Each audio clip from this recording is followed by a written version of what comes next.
What if the stranger whose life you saved turned out to be the one who would change yours forever? The night was cold and cruel, rain pouring down like the sky itself had given up. The city slept, but the small roadside diner at the edge of the street still glowed faintly with yellow light inside.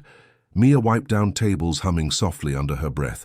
She worked double shifts to pay rent and send what little she could to her brother in school.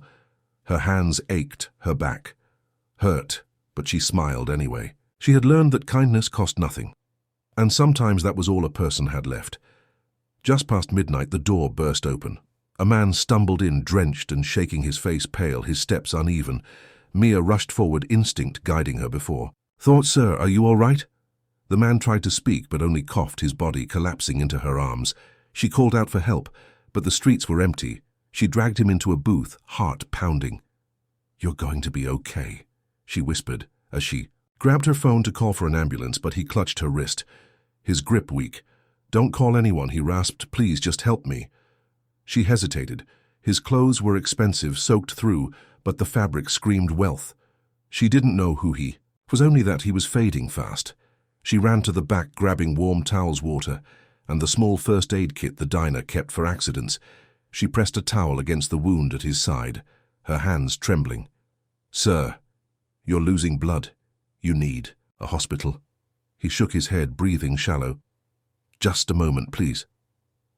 She held pressure on the wound, praying he would hold on long enough. When his pulse weakened, she shouted through tears, "No, no, no, stay with me. Come on, stay." He looked up at her eyes, filled with something like disbelief. "You're crying for me. You don't even know who I am," she whispered fiercely. "You're a person, that's enough." He stared at her. Then the world went dark in his eyes as sirens echoed faintly in the distance. The moe sound of hospital monitors hummed softly through the room. As morning light crept through the blinds, Mia sat by the bed, her uniform wrinkled from the long night. She hadn't left his side. Even after the ambulance came, she'd begged the doctors to let her stay. She didn't even know his name, only that his hand had gone cold in hers before she brought him back, with sheer will and trembling prayers. Hours later, the door opened. A doctor entered with two suited men, whispering urgently, "The E. Patient's awake, sir." Mia turned her head just as the man's eyes fluttered open, confusion crossing his face. She stood quickly. "You're okay. You made it." He blinked slowly, his throat dry. "Who are you?" She smiled nervously. "Just the waitress who dragged you out of a bad night." He tried to sit up but winced in pain. The doctor pressed him gently back onto the bed. "Mr. Blackwell, please don't move too much. Your wound needs time to heal." Mia froze. Mr. Blackwell, as in Adrian Blackwell, the billionaire, owner of the city's largest corporation. She had seen his face on magazines, never thought she'd see him bleeding on a diner floor. Adrian looked at her carefully, as if trying to remember her face. "You stayed all night?" She nodded quietly. "I couldn't leave," he frowned. "Why not?" She hesitated. "Because I couldn't live with knowing I walked away when someone needed help, even if that someone could have been a nobody or a king." He stared at her for a long moment, his voice lower. "Thank you, no one's ever stayed." Before she smiled awkwardly. "You'd be surprised what a waitress can do when someone's life is on the line." He chuckled weakly. "I think I owe you one." She shook her head. "You don't owe me anything. I'm just glad you're alive." But when she left the room, he couldn't stop thinking about her, about the sincerity in her eyes. Something he hadn't seen in years, surrounded by people who only spoke to him for what he could give. He turned to his assistant and said, "Find out everything about her, but don't let her know. She won't ask for anything, which is exactly why I owe her everything." 2 days later, Mia returned to the diner. Her manager hugged her tight, saying the news had spread everywhere. "Waitress saves billionaires." Life, her name was in every headline, but she felt nothing special about it. She still needed to pay rent, still needed to survive that evening. As she wiped tables again, a black car stopped outside the door. 2 men in suits stepped in, and the diner went silent. One of them spoke politely. "Miss Mia, Mr. Blackwell would like to see you."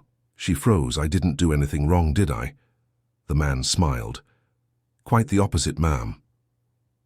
When she arrived at the hospital suite, Adrian was standing by the window, wearing a crisp shirt, his color returning his eyes brighter than before he turned as she entered, smiling softly.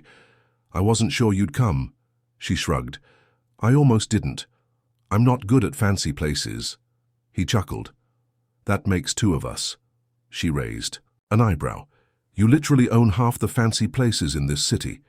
He smiled, but none that ever felt like this. He gestured to a chair. "Please sit." She hesitated, then did her hands folded nervously. He said, "I grew up alone. My parents died when I was young. I built everything I have from fear of losing control, and somewhere along the way I forgot what it felt like to be human, until that night when you cried over a stranger." She looked down, embarrassed. "I didn't mean to." He shook his head. "Don't ever be ashamed of compassion. It saved my life in more ways than one." He handed her a small envelope. "What's this?" she asked. Open it she did, and her eyes widened. Inside was a scholarship acceptance letter, her name printed in bold. "I've spoken. To the university you mentioned in the ambulance, you're enrolled starting next semester. Tuition, housing, everything covered." She looked up, stunned. "I can't accept this. You've already given me too much." He smiled gently. "You gave me back something." "Money can't buy purpose." Her eyes filled with tears, she whispered softly, "Why me?"